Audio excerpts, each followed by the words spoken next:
trip. Yeah. No, thank you. Lots of Yeah, I look excitement, lots forward of to energy. connecting. Yes. All right, thank you so much. And Thanks. we're going to move on to the next presentation in our session, which is Crescentia. Crescentia, are you ready? Yeah, I see you Hello. waking up. Hello, good to see you. You want to set up your Zoom, share the screen?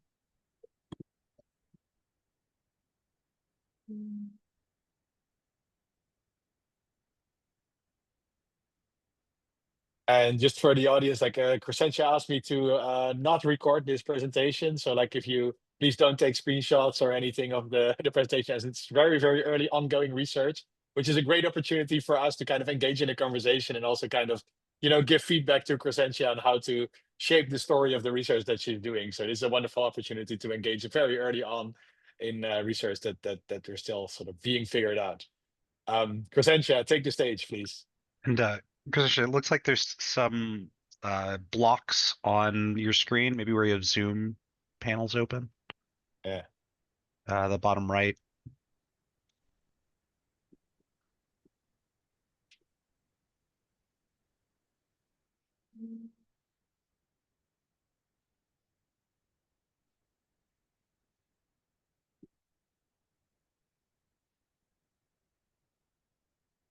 Did that change anything?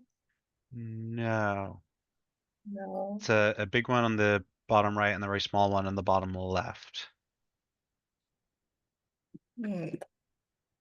Maybe No. try resharing.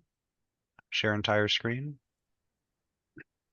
Yeah, it looks like a panelist panel, like a panel of the chat or the participants in the panel. So Just a second.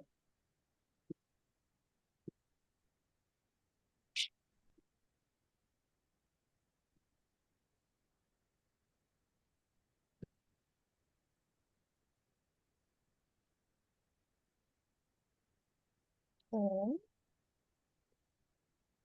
still there. Okay, I'm gonna try to come back.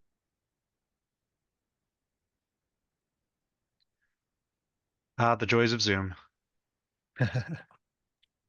I'll get there. Tech issues for a tech summit.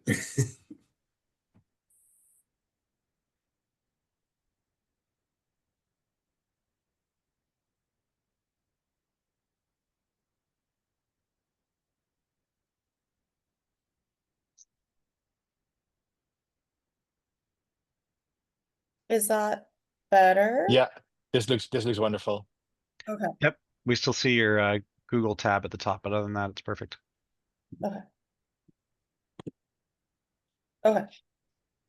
Does that look okay? Yeah, Yeah, now it that looks was great. good. Okay. Perfect. Okay. Hi, everyone. I'm Crescentia, and I'm a PhD student at Cornell. Yeah, so today I shifted the topic of my talk so I can talk about some work that we've actually published. So feel free to, um, uh, record and publish, so that's okay. But yeah, so today I'll share work on how we looked at how to make social VR more accessible through exploring how people communicate nonverbally.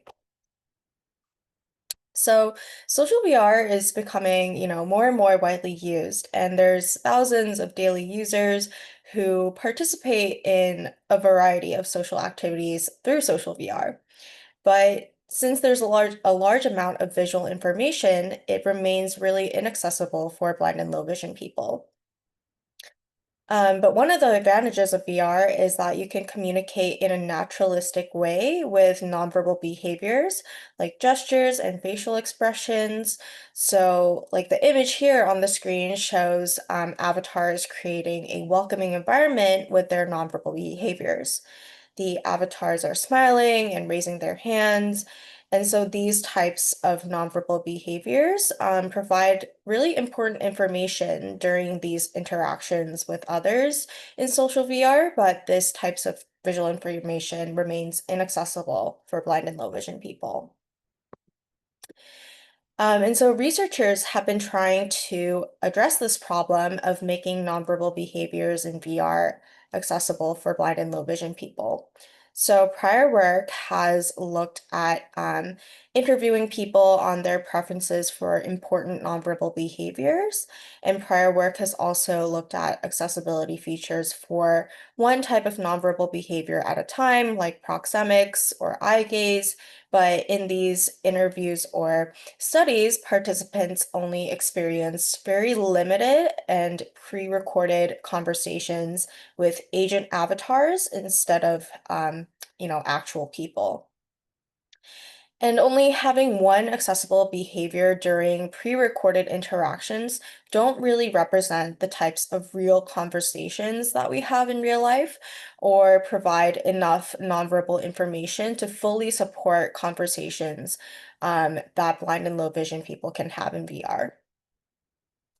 And so this really highlighted the need for multiple nonverbal behaviors to support conversations with other people in social VR.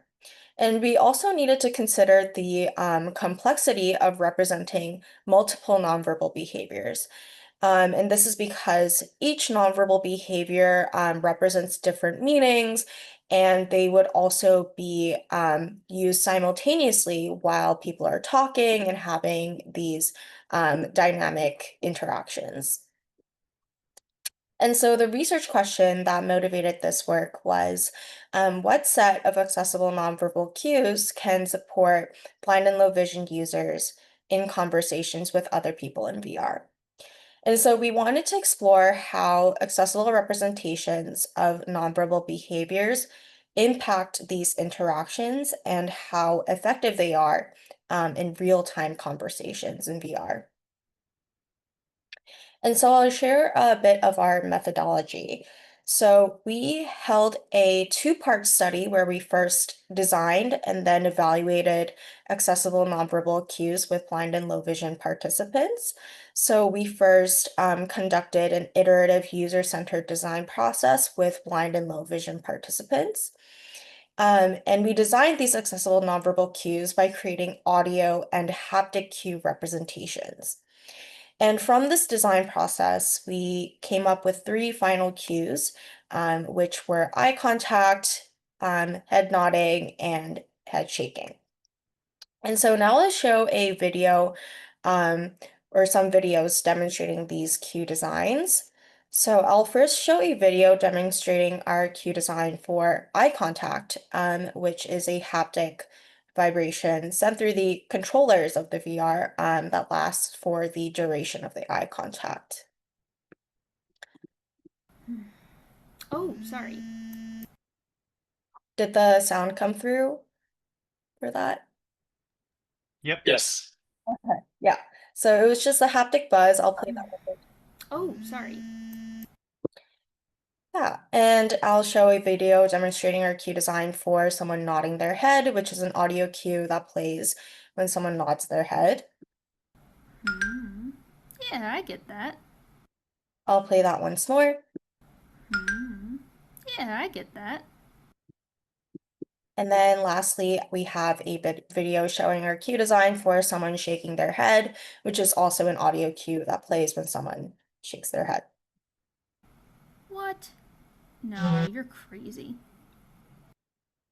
And then I'll play that once more. What? No, you're crazy. Okay, so with those cues designed, the next step for us was to figure out the best way to evaluate them. And something kind of standard that we could have done was to check if people recognize the cues while they were talking. Hearing the audio cues and recognizing that someone nodded, or maybe counting the number of times people nodded to show that they're aware of it. But that wouldn't be anything like how we actually use nonverbal behaviors in real life. We don't count them, we use them to convey feelings and intentions. And so we wanted to evaluate this aspect of how these nonverbal behaviors are actually used in real life. So we reviewed feedback from our design process, and we found out that our cues were actually really important for conveying attention during conversations.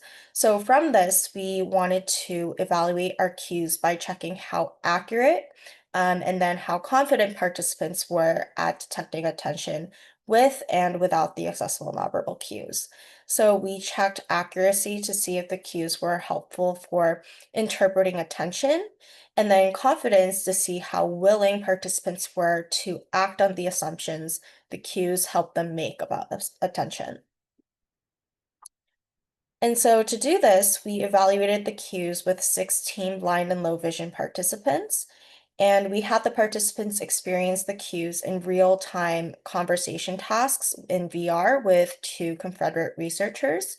And each participant completed 2 conversation tasks, one with the cues and then one without. And then at the end of the tasks, we interviewed the participants about their experience. And so the conversations were held in a virtual conference room, as you can see on the screen here. And the room contained a small white table and chairs around it where the participants would and the researchers would sit and talk. And the researchers were assigned an attention condition in every conversation, so they were either paying attention or not. And the participant here would be asked throughout the conversation if they thought each person was paying attention and how confident they were about that to collect data points for confidence and accuracy scores. So now I'll share some of our findings and directions for future work.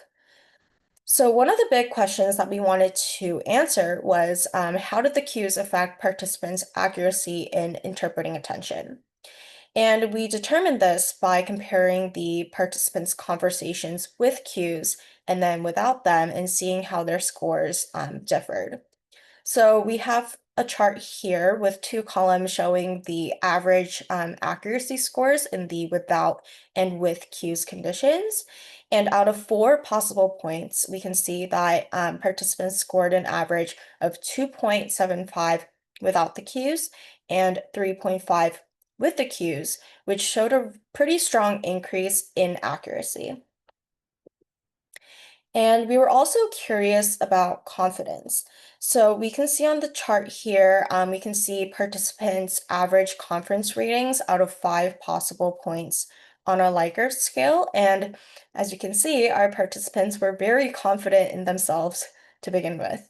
So they had an average rating of 4.42 without the cues and 4.57 with them. And this showed that our cues generally improved or maintained participants' already high confidence levels. And so overall, we found that our accessible cue representations of nonverbal behaviors can make social interaction in VR much more engaging for blind and low vision users. And they increase their ability to read other people's nonverbal behaviors and also their confidence responding to those behaviors. But there still is a lot of work that the accessibility community can do to improve nonverbal cues for conversations. So one of the biggest challenges in making VR conversations accessible is handling the huge range of nonverbal behaviors. There's so many nonverbal behaviors that we use in conversations, from waving or slouching or looking at your phone. And so trying to translate all of these possible types of behaviors into cues that all play simultaneously would be really overwhelming for the people trying to use them. And so in this work, we found that 3 simultaneous cues were manageable, but even 4 or 5 was overwhelming. So how can we use only 3 to represent all nonverbal behaviors? So an approach we were imagining is called cue banks. So cue banks are basically group sets of cues that represent similar meanings, like cues that all represent boredom or attention, and allow us to use sets of cues at a time instead of every cue at once. So you could basically use cue banks to only look for the cues you're interested in at a given time or situation. Like when you're giving a presentation, you might only look for general attention cues like eye gaze or someone nodding their head. So, in summary, we conducted a two-part study where we explored how to improve the accessibility of social VR conversations, and we did so by designing and then evaluating accessible cue representations of nonverbal behaviors in real-time conversation tasks with blind and low vision people. We found benefits of having these cues in conversations, like better accuracy in interpreting attention. And we also found design implications for future work to make conversations in VR accessible for blind and low vision people. So yeah, that's it. Thank you so much.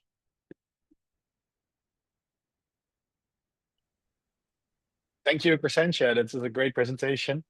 As before, like if you have any questions, feel free to use the Q&A tool or put the questions in the chat so that we can relay them to Crescentia. And if you're in the panel, you can just unmute yourself and ask the question right away.